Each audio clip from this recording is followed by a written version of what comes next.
नमस्कार दोस्तों, स्वागत है आप सभी का एक बार फिर से मेरे चैनल पर, जिसका फिज़िक्स ऑप्शनल मैं पढ़ा रहा हूँ। लेक्चर नंबर ये हमारा 29 रहने वाला है। Okay, so this is 29th class and in this 29th class as we had studied up to here in the previous classes, I will start from the concept of gravitational field. तो दोस्तों, Telegram join कर लीजिएगा अगर नहीं किया है तो, और चैनल को सब्सक्राइब कर लीजिएगा अगर वीडियो पसंद आते हैं तो, ठीक है। सो ग्रेविटेशनल फील्ड ये कंसेप्ट कहाँ से आया है? देखिए दोस्तों, न्यूटन्स ने जो ये दिया था ग्रेविटेशन का लॉ, वो action at a point force पे बेस्ड था।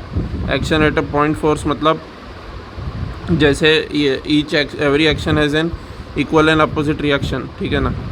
तो ये वाला पार्टिकल मान लीजिए, ये पार्टिकल मान लीजिए इस साइड ग्रेविटेशन का फोर्स एक्सपीरियंस कर रहा है और ये वाला पार्टिकल मान लीजिए इस साइड कर रहा है, ठीक है ना। तो this forces will be equal and opposite, ये तो न्यूटन ने बता दिया था, न्यूटन के थर्ड लॉ से। लेकिन action at a point force पे आधारित उसका कंसेप्ट था, ठीक है ना। ये एक्शन एट अ पॉइंट हो रहा था, मतलब जैसे ही ये m1 है मान लीजिए और ये m2 है, तो जैसे ही m1 फोर्स लगाता था वैसे ही m2 भी रिएक्शन लगा देता था m1 पे, as I have discussed in the previous classes. So action at a point force को खारिज करते हुए काफ़ी सारे साइंटिस्ट ने ग्रेविटेशनल फील्ड का कंसेप्ट दिया, ये न्यूटन की थ्योरी को थोड़ा बहुत मॉडिफाई करते हुए। और ये ग्रेविटेशनल फील्ड का कंसेप्ट ऐसा है कि there is a time lag between m1 applying force on m2 and m2 reacting to it, ठीक है ना। m1 जब फोर्स अप्लाई करेगा m2 पे ग्रेविटी का, तो m2 जो रिएक्ट करेगा m1 के फोर्स के प्रति, वो रिएक्शन कुछ समय बाद आएगा, ठीक है ना। There will be a little bit of time lag, it won't be instantaneous, मतलब तुरंत नहीं होगा वो, ठीक है ना। तो ग्रेविटेशनल फील्ड का कंसेप्ट इसलिए आया क्योंकि न्यूटन के जो थर्ड लॉ ऑफ मोशन था उसका ग्रेविटेशनल फोर्स में ड्रॉबैक नज़र आ रहा था, ठीक है। सो ग्रेविटेशनल फील्ड का कंसेप्ट है क्या? Gravitational force experienced by unit mass at a point is the gravitational field at that point, ठीक है ना। ये जो पॉइंट मास, यूनिट मास जो m0 है, वो जो भी फोर्स एक्सपीरियंस करेगा किसी पॉइंट पे, ठीक है, यूनिट मास के द्वारा एक्सपीरियंस किया जाने वाला gravitational force is called the gravitational field. मतलब gravitational force per unit mass, ठीक है ना, is called as gravitational field at that point, ठीक है। So F is gravitational force on a test point mass m0 at point P, ठीक है। Now यहाँ पे इंटरेस्टिंग फैक्ट ये है दोस्तों कि ये m0 जो है ना, ये पॉइंट मास होना चाहिए, ठीक है। m0 पॉइंट मास होना चाहिए, मतलब डायमेंशनलेस मास होना चाहिए। डायमेंशनलेस मास होने के साथ साथ m0 का जो मास है वो टेंडिंग टू ज़ीरो होना चाहिए। Why it should be tending to zero? देखिए दोस्तों, ये पॉइंट मास है, ओके। अब मान लीजिए मैं नेक्स्ट स्लाइड पे चलता हूँ, फिर आपको बताता हूँ, ठीक है। I will go to the next slide and then I will tell you कि why this point mass m0 should be dimensionless and it should have negligible mass tending to zero, ठीक है ना। नेक्स्ट स्लाइड पे चलते बताता हूँ। Gravitational field at P, ठीक है। P पे ग्रेविटेशनल फील्ड किससे दिया जा रहा है? Gravitational field at P is given by m0 F vector upon m0, ठीक है ना। So E vector is equal to F vector upon m0, ठीक है। ये ग्रेविटेशनल फील्ड एट P हो गया। अब ये जो लिखा हुआ है accurately field E vector is equal to limit m0 tending to zero F by m0, ठीक है ना। ये क्यों आया है? m0 टेंडिंग टू ज़ीरो क्यों लेना पड़ा हमें, ठीक है ना। इसका भी रीज़न सुन लीजिएगा, ठीक है। ये इसलिए लेना पड़ा है m0 टेंडिंग टू ज़ीरो क्योंकि देखिए दोस्तों, ये मान लीजिए कोई जो हमारा ग्रेविटेशनल फील्ड है, ठीक है, ये मान लीजिए ग्रेविटेशनल फील्ड है, इस तरीके से यहाँ पे लग रहा है, ठीक है। ये ग्रेविटेशनल फील्ड की लाइन से मान लीजिए। अब मान लीजिए यहाँ पे कोई पॉइंट m0 है, ठीक है। पॉइंट m0 है तो पॉइंट m0 कुछ ना कुछ फोर्स एक्सपीरियंस करेगा। पर अगर आप पॉइंट m0 को m0 टेंडिंग टू ज़ीरो नहीं लोगे, यदि आप पॉइंट m0 को m0 टेंडिंग टू ज़ीरो नहीं लोगे, तो क्या क्या गड़बड़ हो जाएगी? गड़बड़ ये हो जाएगी कि ये m0 भी अपना खुद का फील्ड क्रिएट करेगा, ठीक है ना। m0 will also create a field of it self, ठीक है। और फिर जो फोर्स m0 पे लगेगा, वो फिर जो ये पहले से जो ग्रेविटेशनल फील्ड लाइंस थी और जो इसका खुद के द्वारा जो बनाया हुआ फील्ड है, वो उसको भी कंसिडर करना पड़ेगा अगर m0 टेंडिंग टू ज़ीरो नहीं लिया तो, ठीक है ना। तो गड़बड़ हो जाएगी। इसलिए M not tending to zero जैसे ही आप लेते हो वैसे ही इसके द्वारा जो बनाया गया फील्ड है एम नॉट के द्वारा वो निग्लिजिबल हो जाता है। और फिर हम gravitational field at a point P की बात कर सकते हैं कि it will only depend on the gravitational field line जो पहले से थी। एम नॉट के द्वारा बनाए हुए फील्ड का रिजल्टेंट इसके साथ निकालने की ज़रूरत नहीं, ठीक है ना, क्योंकि M not tending to zero हो गया तो इसके एम नॉट के द्वारा बनाया हुआ फील्ड निग्लिजिबल हो गया। समझ में आ रही है बात? So accurately E vector equal to limit m not tending to zero F vector upon m not. समझ में आ रही है बात? ये बात है। So this is the accurate definition. Now E vector is a point function. अब ये ई वेक्टर को पॉइंट फंक्शन क्यों बोला गया? ये देखिए दोस्तों, मैं बताता हूँ ई वेक्टर को पॉइंट फंक्शन क्यों कहा गया है, ठीक है ना। Let me erase the things and then I will tell you, ठीक है। ये देखिए मैं बताता हूँ। E is a point function that is E vector equal to E vector r vector, ठीक है ना। E vector E function of r vector, ठीक है। तो देखिए दोस्तों, यहाँ पे ये आर वेक्टर का फंक्शन क्यों कहा गया है instead E is a function of R, ठीक है। आर वेक्टर का फंक्शन क्यों कहा गया है? देखिए दोस्तों, मैं बताता हूँ।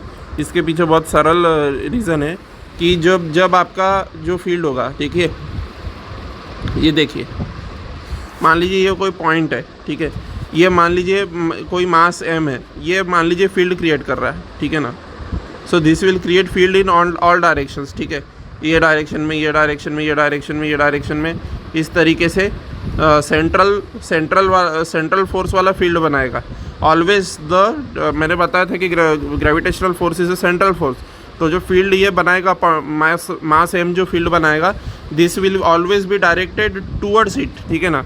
अवे फ्रॉम इट नहीं होगा, टूवर्ड्स इट होगा। ये एरोज सारे उल्टे होंगे, मतलब ऑलवेज ये डायरेक्टेड होगा टूवर्ड्स इट, ठीक है ना। इसका ग्रेविटेशनल फील्ड ऑलवेज डायरेक्टेड होगा टूवर्ड्स इट। यहाँ बनाते ये m के तरफ इसका ऑलवेज डायरेक्शन होगा, ठीक है ना।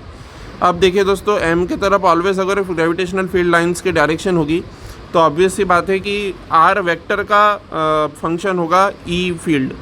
ई gravitational field vector E will be a function of r vector instead of are.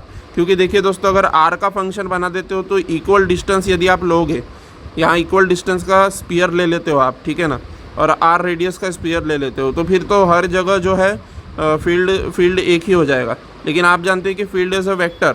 So field vector होने की वजह से it will have different directions along different same R radius same भी रखोगे तो भी डायरेक्शन डिफरेंट हो जाएगी दोस्तों, ठीक है ना। इसीलिए ये आर वेक्टर का फंक्शन कहा गया है इंस्टेड ऑफ आर, क्योंकि आर का फंक्शन बोलते तो एक ही रेडियस के सर्कल पे सारी जगह पे ग्रेविटेशनल फील्ड इक्वल आता, though the magnitude will be equal but direction are different, क्योंकि टूवर्ड्स द सेंटर हमेशा डायरेक्शन रहेगी तो डायरेक्शन चेंज होती जाएगी। समझ में आ रही ना बात? इसलिए आर वेक्टर का फंक्शन है इंस्टेड ऑफ ओनली आर का फंक्शन, ठीक है ना। सो ई इज़ अ पॉइंट फंक्शन कहा गया है। ई vector is a point function. Point function क्यों कहा गया? क्योंकि एक किसी पॉइंट के तरफ, ठीक है ना, एक किसी पॉइंट के तरफ डायरेक्टेड रहेगा ग्रेविटेशनल फील्ड वेक्टर ऑलवेज, ठीक है ना। सो ई इज़ अ पॉइंट फंक्शन इसलिए कहा गया है, ठीक है ना। समझ में आ रही है बात? इसलिए उसको पॉइंट फंक्शन कहा गया है। Now let's move towards the concept gravitational field due to a point mass, ठीक है ना। ये तो gravitational field at a point का कंसेप्ट था, ठीक है ना। Gravitational field at a point concept and gravitational field due to a point mass both are little bit different concept, ठीक है ना। थोड़ा सा ही डिफरेंस होता है दोनों में, ठीक है, बट काफ़ी सारे लोगों को तो इसका डिफरेंस पता भी नहीं होता है और उतना ज़्यादा फ़र्क भी नहीं पड़ता है अगर पता नहीं भी रहा तो। बट मैं तो यहाँ पे पढ़ाऊँगा तो पता रहना चाहिए आप लोगों को, क्योंकि थोड़ा बहुत कंसेप्ट जो है पूछ सकता है, ठीक है। आपके एग्ज़ाम में 5% कंसेप्चुअल क्वेश्चन भी आते हैं तो that will help you, okay. So see gravitational field due to a point mass, okay. Gravitational field due to point mass ये इससे कैसे अलग है, gravitational field at a point से कैसे अलग है, ठीक है। देखिए, ये मान लीजिए पॉइंट मास m है, ठीक है, और ये m0 है, ठीक है। अभी हम क्या पढ़ रहे थे? Gravitation field at a point. वो किसी पॉइंट मास के कारण नहीं था, एट अ पॉइंट वो किसी भी चीज़ के कारण हो सकता है, लेकिन वहाँ पे हमने कोई पॉइंट चार्ज लाया था, ठीक है, ये ऊपर वाले केस में। यहाँ पे हम कोई पॉइंट चार्ज नहीं ला रहे हैं, ठीक है। m0 is not a point charge necessarily over here. क्यों पॉइंट चार्ज नहीं है? आप बोलोगे कि यहाँ पे m तो फील्ड क्रिएट कर रहा है ग्रेविटेशनल फील्ड, और ये m0 को आप इसके m के ग्रेविटेशनल फील्ड में ला रहे हो, तो एम नॉट को अगर एम के ग्रेविटेशनल फील्ड में ला रहे हो तो m not should be tending to zero, as पिछले बार आपने बताया था। लेकिन यहाँ पे आप m not tending to zero क्यों नहीं ले रहे हो? क्योंकि देखिए दोस्तों बहुत आसान है, gravitational field due to a point mass की बात कर रहे हैं हम, ठीक है ना। Gravitational field due to a point mass की बात कर रहे हैं। अब due to a point mass जो ग्रेविटेशनल फील्ड होगा, पॉइंट मास की वजह से, यहाँ क्या बोला, अलग से शब्द यूज़ किया ना, due to a point mass, ठीक है। अगर अलग से due to a point mass बोल दिया है, यानी कि पॉइंट मास एम की वजह से, तो फिर अलग से हम सिर्फ इसका फील्ड को कंसीडर करेंगे। इसने खुद ने जो फील्ड बनाया उसको कंसीडर नहीं करेंगे दोस्तों, क्योंकि हम ड्यू टू ओ बोल रहे हैं, gravitational field due to O बोल रहे हैं, ठीक है ना। हमने अलग से स्पेसिफाई कर दिया है। समझ में आ रही ना बात आपको, ठीक है ना। So that's why this is the thing which we got. समझ में आ रही है बात। So that's why we are not using the word M tending to zero, ठीक है। जो हमारा ये वर्ड होता है M not tending to zero, वो हम यहाँ पे इसलिए यूज़ नहीं कर रहे। समझ में आ रही बात, ठीक है ना।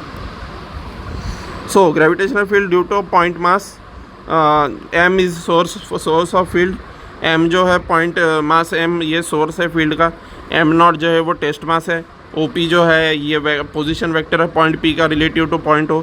समझ में आ रही है बात। Gravitational field at P due to m, m की वजह से ग्रेविटेशनल फील्ड क्या होगा पी पे, E is equal to F by m not, ठीक है ना। F vector upon m not vector, 1 upon m not minus G m not by r square r vector, ठीक है ना। ये तो बहुत ही क्लियर है, ठीक है। आर वेक्टर, अब देखिए दोस्तों, आर वेक्टर की डायरेक्शन के अपोजिट फोर्स लगेगा, मतलब कि फोर्स इस डायरेक्शन में होगा, इसलिए माइनस साइन आया है। समझ में आ रही है ना बात। आर कैप की डायरेक्शन के अपोजिट, तो माइनस आर कैप आएगा यहाँ पे। माइनस आर कैप का माइनस मैंने सामने ले लिया। समझ में आ रही है ना बात, ये बात है, ठीक है।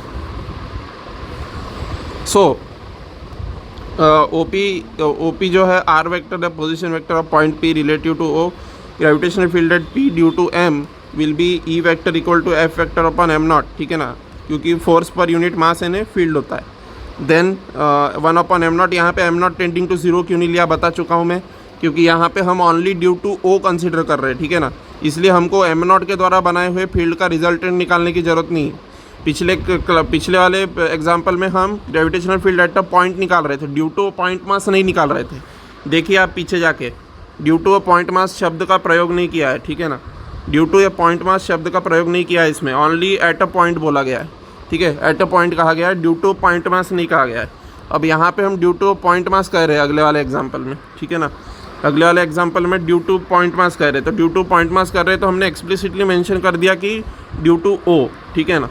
तो ड्यू टू ओ अगर एक्सप्लिसिटली मेंशन कर दिया है तो फिर इसको पॉइंट मास लेने की ज़रूरत नहीं है एम नॉट को। समझ में आ रही है ना बात। So that's the thing. So gravitational field at P due to m will be equal to F vector upon m not, 1 upon m not. ये एफ जो होगा किसके इक्वल होगा, जो G into m one into m two upon r square, ठीक है ना। जी into m one की जगह पे ये है, एम टू की जगह पे ये है, और आर तो वैसे का वैसा है। और आर कैप की अपोजिट डायरेक्शन में फोर्स एक्ट करेगा, अट्रैक्टिव होगा, इसलिए माइनस साइन भी लगा दिया है। समझ में आ रही बात। सो माइनस जी एम और r square r vector r cap, ठीक है ना। ये हो गया gravitational field at P due to point m, ठीक है। So this is the result which you have to remember, ठीक है। And next slide. Now gravitational potential energy का कंसेप्ट आता है दोस्तों। देखिए ग्रेविटेशनल पोटेंशियल एनर्जी का कंसेप्ट बताने के पहले मैं एक चीज़ आपको बता देना चाहता हूँ कि ये जो फार्मूला ग्रेविटेशनल पोटेंशियल का हम निकाल रहे हैं, ये हम ये अज्यूम करके निकाल रहे हैं कि इन्फिनिटी पे, एट इन्फिनिटी जो पॉइंट है तुम्हारा, ठीक है ना, इन्फिनिटी पे जो तुम्हारा पॉइंट मास है उसका पोटेंशियल ज़ीरो होता है इन्फिनिटी डिस्टेंस पे। ये अज्यूम करके ये फार्मूला निकाला जा रहा है, ठीक है ना। क्यों ऐसा मैं क्यों बोल रहा हूँ, क्योंकि देखिए दोस्तों ग्रेविटेशनल फील्ड कभी भी किसी पॉइंट पे डिफाइंड नहीं होता एक्चुअली, ठीक है ना। It's only potential difference which is defined, ठीक है ना। फिजिक्स में कभी भी ओनली पोटेंशियल डिफरेंस डिफाइंड होता है, पोटेंशियल डिफाइंड नहीं होता है।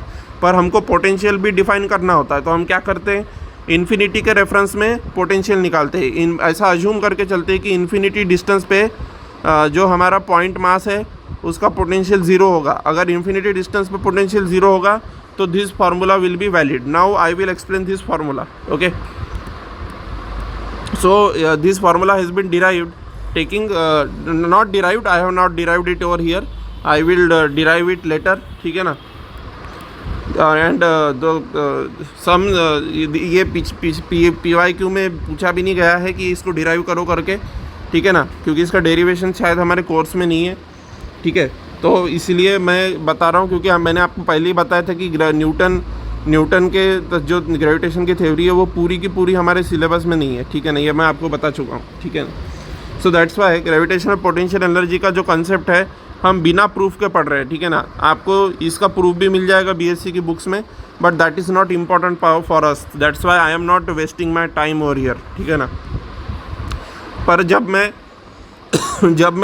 मैं इसके सॉल्व एग्जाम्पल्स करवाऊँगा, ठीक है ना, जब मेरा पूरा कोर्स ख़त्म हो जाएगा उसके बाद में आई will make a series on solve examples, ठीक है. सो उसमें हम करेंगे इसका प्रूफ, ठीक है. सॉल्व एग्जाम्पल्स मतलब UPSC की PYQ सॉल्व नहीं, JC उपाध्याय के क्वेश्चंस सॉल्व एग्जाम्पल्स, ठीक है ना. I will make a series on that, ठीक है. So at that time I will explain the proof of this formula, but that is not important for our exam. Still I will discuss because that will give you an insight, ठीक है ना, वो insight देगा आपको. समझ में आ रही बात. So gravitational potential energy of a system of two particles of masses M1 and M2, ठीक है ना, separated by distance r is given है. तो ग्रेविटेशनल पोटेंशियल एनर्जी दी जाती है इस फार्मूले से, ठीक है. ये फार्मूला रट लेना, ठीक है ना, अभी बिना प्रूफ के रट लेना, ठीक है. सो ग्रेविटेशनल पोटेंशियल एनर्जी का फार्मूला हुआ -G M1 M2 over r, ठीक है. अब देखिए दोस्तों, ग्रेविटेशनल पोटेंशियल एनर्जी का तो ये फार्मूला हो गया कि -G M1 M2 upon r, ठीक है. It is not a vector quantity, ठीक है, it is a scalar quantity, इसलिए r कैप वगैरह कुछ भी नहीं आया है, ठीक है ना, क्योंकि एनर्जी डायरेक्शन पे डिपेंड नहीं करती. तो पोटेंशियल एनर्जी स्केलर होने की वजह से यहाँ पे r कैप वगैरह कुछ नहीं आया है, ठीक है ना. दिस इज़ विदाउट डायरेक्शन, इसको ये स्केलर है क्योंकि, ठीक है ना, स्केलर है. समझ में आ गई बात. Now we will move towards this कि for a system of discrete particles, okay. अगर कोई डिस्क्रीट पार्टिकल का सिस्टम है, ठीक है ना, जैसे ये मान लीजिए डिस्क्रीट पार्टिकल का सिस्टम है. यहाँ पार्टिकल नज़र आ रहे हैं आपको या नहीं पता नहीं, क्योंकि यूट्यूब कभी कभी आपकी इंटरनेट की स्पीड स्लो हो तो 144p पे चला देता है वीडियो को, ठीक है ना. So I will draw the particles. ये देखिए ये पार्टिकल्स हैं, ठीक है, ये पार्टिकल्स है मान लीजिए. तो ये जो है डिस्क्रीट पार्टिकल का सिस्टम है, ठीक है ना. What is mean by discrete particle का system and what is mean by continuous particle का सिस्टम. देखिए जो आपके ऑब्जेक्ट्स होते हैं ना, जो आपके ऑब्जेक्ट्स होते हैं, दे आर कंटिन्यूस पार्टिकल का सिस्टम, क्योंकि दे आर कंटिन्यूस, ठीक है ना. लेकिन जो डिस्क्रीट पार्टिकल का सिस्टम होता है वो एक पार्टिकल यहाँ होगा तो दूसरा यहाँ होगा. There will be a distance between the two particles, ठीक है ना. बट जो आपका ऑब्जेक्ट होता है उसमें कोई डिस्टेंस नहीं होता पार्टिकल्स के बीच में, वो कंटिन्यूस होता है आपका ऑब्जेक्ट, ठीक है ना. डिस्क्रीट मतलब अलग अलग सेगे ऐसे अलग अलग बिखरे हुए पार्टिकल्स, ठीक है ना. तो for a system of discrete particles हम ये चीज़, ये जो फार्मूला है इसको for a system of continuous particle भी हम डिराइव करने वाले हैं, ठीक है ना. लेकिन वो आगे के क्लासेस में, ठीक है. अभी हम डिस्क्रीट पार्टिकल के लिए लिख रहे हैं, तो डिस्क्रीट पार्टिकल के लिए किस तरीके से इसको लिखा जाएगा वो ज़रा देख लीजिए, ठीक है ना.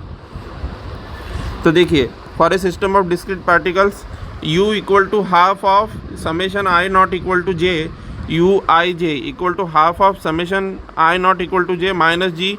ये देखिए -G M1 into M2 over r ये यूज़ किया ग्रेविटेशनल पोटेंशियल एनर्जी का फार्मूला, ठीक है ना. अब देखिए यहाँ पे जो आपका ये हाफ फैक्टर है ये क्यों आया है, ठीक है. देखिए मैं बताता हूँ आपको अगर डिस्क्रीट पार्टिकल का सिस्टम है, मान लीजिए यहाँ पे 4 पार्टिकल का सिस्टम है, ठीक है, 1 2 3 एंड 4, ठीक है. तो आपको ये कैसे लेना है, देखिए समेशन करना पड़ेगा आपको. किसका समेशन करना पड़ेगा U12 का, ठीक है. समेशन करोगे तो क्या आएगा देखिए मैं बताता हूँ, ठीक है ना. U12 पहले लोगे, ठीक है. इसमें किसके इक्वल आएगा, ठीक है. ये 1 2 3 एंड ये 4 है, ठीक है. सो U12 प्लस U21, ठीक है ना. U12 प्लस U21, अगर ये हाफ फैक्टर नहीं रखते हो तो U12 plus U21 plus U13 plus U31, ठीक है ना, प्लस किसके बराबर आएगा U14 plus U14 plus U41, ऐसा आएगा ना. इतना बड़ा एक्सप्रेशन आएगा आपका, ठीक है ना। नाउ द थिंग इज़, इतना बड़ा एक्सप्रेशन अगर आपका आ रहा है तो आपको इसका हाफ लेना पड़ेगा। क्यों हाफ लेना पड़ेगा? क्योंकि आप U12 लेंगे फिर U21 लेंगे, लेकिन वो तो एक ही सिस्टम है। U12 and U21 is the same system. So for a system of discrete particle as U12, U21 is the same system, U13, U31 is the same system, U24, U42 is the same system, ठीक है ना। U14, U41 is the same system. So इसीलिए UIJ में half का factor लगाना पड़ा, क्योंकि each of this pairs 1, 1, 2 and 2, 1, ठीक है ना। पहले I को 1 रखा, J को 2 रखा, फिर I को 2 रखा, J को 1 रखा। तो ऐसी स्थिति में आप ये देख सकते हैं कि हर एक पेयर 2 बार काउंट हो रहा है, लेकिन वो तो पोटेंशियल एनर्जी तो सेम है उनकी, वो तो एक ही सिस्टम है, तो 2 बार काउंट नहीं होना चाहिए करके हाफ का फैक्टर लगा दिया। समझ में आ रही ना बात? अब I is not equal to J क्यों लिया? I is not equal to J इसलिए लिया दोस्तों, क्योंकि अगर I इक्वल टू J ले लेते तो उस केस में एक ही पार्टिकल हो जाता वो, ठीक है ना। I इक्वल टू J ले लेते मतलब R11 हो जाता, R11 हो जाता, U11 हो जाता, U11 हो जाता, मतलब वो तो वही पार्टिकल हो गया, तो फिर तो उसका कोई मतलब ही नहीं रहा। उसी पार्टिकल का उसी के साथ में पोटेंशियल एनर्जी निकाल नहीं सकते हम, ये तो इनवैलिड हो जाएगा। इसलिए I not equal to J लिया है अलग से, ठीक है ना, एक्सप्लिसिटली मेंशन किया है। समझ में आ गई बात? So I hope this all this is clear to you, ठीक है। नाउ ये फार्मूला को गौर से देखिए और मुझे बताइए कि इसमें कोई डाउट है क्या, ठीक है ना। आपको बस 2 सेकंड का टाइम दे रहा हूँ मैं। For a system of discrete particles U equal to half of summation I not equal to J UIJ, each of the pair you will have to consider and each pair will be counted twice, that's why half का factor and I not equal to J, क्योंकि उसी particle का उसी के respect में potential energy नहीं निकाल सकते। So I not equal to J, ठीक है ना। So half of this much, ठीक है, हाफ ऑफ दिस मच। समझ में आ गई बात? नाउ ये जो डिस्क्रीट वाले का तो हमने निकाल लिया। जो हमने कंटिन्यूस बॉडी का है, कंटिन्यूस बॉडी का हम इंटीग्रेशन से डिनोट करते हैं, and that thing I will discuss later, ठीक है ना। वो आगे आएगा कि डिस्क्रीट पार्टिकल के बजाय अगर कंटिन्यूस आपका सिस्टम हो, मतलब आपका सेगा ऑब्जेक्ट हो जिसमें कंटिन्यूस मास डिस्ट्रीब्यूशन होता है, तो कंटिन्यूस मास डिस्ट्रीब्यूशन के केस में इंटीग्रेशन का सिंबल आएगा, ठीक है ना। तो आई will discuss that also but later. समझ में आ रही बात? आगे की क्लासेस में वो भी डिस्कस किया जाएगा। समझ में आ रही? So if n capital N is equal to number of particles, ठीक है ना। तो अगर कैपिटल N यानी कि नंबर ऑफ पार्टिकल्स है तो नंबर ऑफ पेयर कितने बनना चाहिए दोस्तों? n इंटू n-1/2 ये नंबर ऑफ पेयर होंगे, ठीक है ना। नाउ n इंटू n-1/2 ये फार्मूले में अगर आप सब्सटीट्यूट करके देखते हो, ठीक है ना, n इंटू n-1/2, ये देखिए नेक्स्ट स्लाइड पे दिया है, नंबर ऑफ पार्टिकल है n इंटू n-1/2, ठीक है ना। मान लीजिए आप इसमें 3 सब्सटीट्यूट करते हैं तो क्या आएगा? 3 इंटू 3-1/2 आएगा, यानी कि 3। अब देखिए दोस्तों n इक्वल टू 3 यानी कि कितने 3 पेयर बनना चाहिए? तो देखिए 1, 2 और 3, ठीक है ना, ये 3 पार्टिकल है। तो कौन से पेयर बन रहे हैं आपके? 1, 3, 3, 2 और 2, 3, ठीक है ना। नहीं 2, 3 नहीं, सॉरी 1, 2, ठीक है ना। ये 3 ही तो पेयर बन रहे हैं और इसके अलावा तो कोई पेयर नहीं बन रहा है, ठीक है। तो pair will be repeated, 3 he unique. अगर n इक्वल टू 3 लेता हूँ तो 3 यूनिक मुझे क्या बोलते हैं पेयर मिल रहे हैं, 1, 3, 3, 2 और 1, 2, ठीक है ना।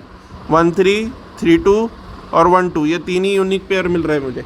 अगर मैं 3 से ज़्यादा पेयर लेने की कोशिश करता हूँ तो पेयर रिपीट हो जाएंगे, ठीक है। सो n into n-1/2 is the formula for number of pairs, ठीक है ना। कितने नंबर ऑफ पेयर होंगे उसका फार्मूला n इंटू n-1/2 है। समझ में आ गई बात? ये तो छोटी क्लासेस का परम्यूटेशन कॉम्बिनेशन पढ़ाऊँगा 11th-12th में, तो वहाँ पे भी ये चीज़ आती है कि n इंटू n-1/2 आता है करके। पर अगर आपको वो याद नहीं भी है तो भी आप ये ध्यान में रख सकते हैं, ठीक है ना, कि n इंटू n-1/2 करके। Now gravitational potential. अब ये ग्रेविटेशनल पोटेंशियल क्या है वो भी पढ़ लेते हैं भाई साहब। तो देखिए gravitational potential also a point function, ठीक है ना। ग्रेविटेशनल पोटेंशियल भी एक पॉइंट फंक्शन है। पॉइंट फंक्शन के बाद डेफिनेशन में ऑलरेडी बता चुका हूँ। अगर किसी पॉइंट के तरफ ही ऑलवेज डायरेक्टेड है, ठीक है ना, फोर्स आपका, तो एक उस पॉइंट के आसपास एक आपको गोला बनता हुआ नज़र आएगा, ठीक है ना। गोला कैसा बनता हुआ नज़र आएगा? कुछ इस तरीके के। देखिए जैसे ग्रेविटेशनल फील्ड में ये ओनली इसके तरफ आ रहा था, ठीक है ना। Now potential is a point function, वो इसलिए क्योंकि पोटेंशियल एक स्केलर है, ठीक है। पहली बात तो ये एक स्केलर हो गया, ठीक है। अब ये एक स्केलर हो गया, तो आप अगर इक्वल डिस्टेंस r पे जाते हैं, ठीक है, तो आपका एक गोला बनेगा, एक स्फीयर बनेगा एक पॉइंट के आसपास, ठीक है ना। द पॉइंट के आसपास जो स्फीयर्स बनेंगे वो इक्वल पोटेंशियल के स्फीयर्स बनेंगे, ठीक है ना, पॉइंट मास के आसपास। क्योंकि इक्वल डिस्टेंस r पे अगर तुम फार्मूला लगा के देखोगे ग्रेविटेशनल पोटेंशियल का, तो अपॉन r आता है, ठीक है ना। अपॉन r आता है मतलब 1/r का वो फंक्शन है। अब अपॉन r आता है तो इक्वल r के लिए as it is a scalar, so equal r के लिए इक्वल इसके स्पीयर्स बनेंगे, इक्वल पोटेंशियल के स्पीयर्स बनेंगे। समझ में आ रही है ना बात? So that's why that is called as a point function. Point function होता क्या है बेसिकली, आपका r का मतलब पोजीशन वेक्टर का या तो फंक्शन होना चाहिए, जैसे कि आपका ग्रेविटेशनल फील्ड वेक्टर जो था, ठीक है ना, ग्रेविटेशनल फील्ड वेक्टर जो था वो r वेक्टर का फंक्शन था, यानी पोजीशन वेक्टर का फंक्शन था, ठीक है ना। और ग्रेविटेशनल पोटेंशियल जो है वो आपका r का फंक्शन है, क्योंकि it is a scalar quantity, तो r वेक्टर का फंक्शन नहीं रहेगा, वो r का फंक्शन रहेगा। समझ में आ रही है ना बात? So that's Y gravitational potential जो है ये r का फंक्शन रहने की वजह से, तो पॉइंट फंक्शन की डिफिनेशन ही ऐसी होती है कि या तो r वेक्टर का फंक्शन होना चाहिए या तो r का फंक्शन होना चाहिए। अगर r वेक्टर या r में से किसी का फंक्शन है कोई चीज़, तो that is called a point function, ठीक है ना। समझ में आ रही ना बात? क्योंकि it is always directed towards the point either, और अगर जैसे इस केस में always the direction was towards the point, E vector की, ग्रेविटेशनल फील्ड वेक्टर की direction was always towards the point, ठीक है ना। और इस केस में चूँकि जो r है हमारा, वो क्या है, हमारा जो r है वो जो हम r डिस्टेंस लेंगे उस पर इक्वल पोटेंशियल के स्पीयर्स बनेंगे हमारे पॉइंट मास के आसपास, तो that's why it is called as a point function. समझ में आ रही ना बात? सो पॉइंट फंक्शन यानी कि कुल मिला के r वेक्टर या r का फंक्शन होना चाहिए वो जो क्वांटिटी है, ठीक है ना, तो उसको पॉइंट फंक्शन कहा जाएगा। समझ में आ रही ना बात? So our gravitational potential is